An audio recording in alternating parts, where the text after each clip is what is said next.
Di SMA Harapan Bangsa, nama Pak Dharma tak asing di telinga.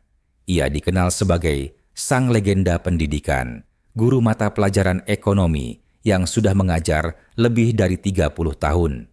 Gaya bicaranya penuh wibawa, catatan tangannya rapi seperti buku pelajaran, dan suaranya tegas seperti hakim di ruang sidang. Tapi, di balik papan tulis dan pujian, ada sisi gelap yang tak semua tahu. Pak Dharma bukan hanya mengajar ilmu, ia menjualnya. Dalam diam, ia punya sistem. Siapa yang ingin nilai tinggi? Bayar. Ingin ikut bimbelnya? Harus ikut privat mahal. Ingin lulus UN? Beli bocorannya. Semua murid tahu yang tidak ikut skemanya bisa jatuh tanpa alasan logis. Reza, siswa kelas 12 IPA, duduk di pojok kelas. Ia anak buruh tani, cerdas, rajin, dan selalu duduk paling depan. Tapi, karena tak mampu ikut bimbel eksklusif Pak Dharma, nilainya selalu 70-an, meski jawabannya benar. Ia pernah diam-diam banding ke guru lain. Tapi, sistem Pak Dharma licin. Tak ada bukti. Ia cuma anak miskin yang mungkin salah paham. Di hadapan Reza, ilmu jadi barang mewah. Ia menangis di kamar malam itu, menatap tumpukan buku sambil bertanya, apa ilmu harus dibeli?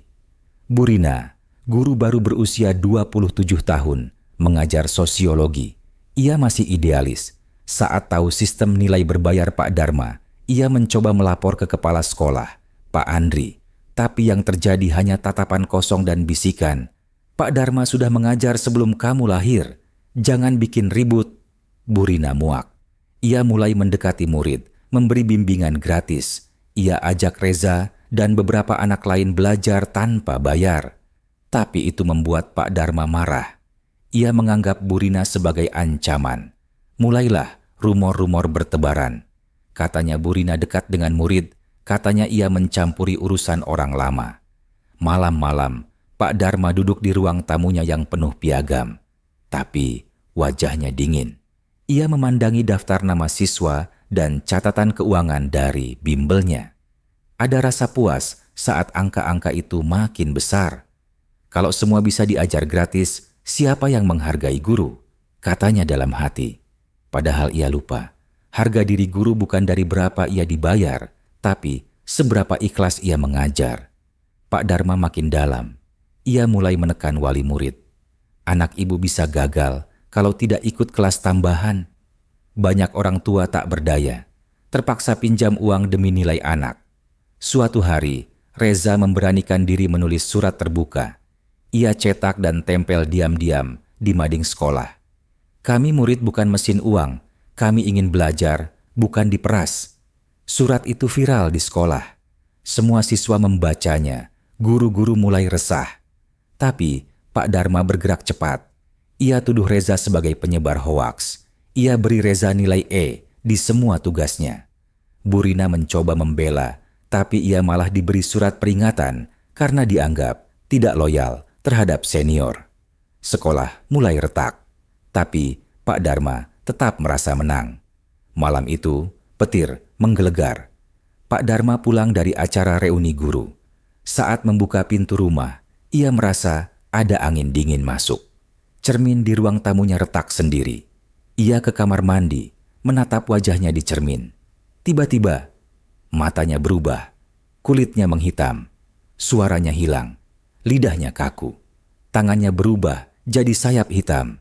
Ia berteriak, tapi yang keluar hanya kerak.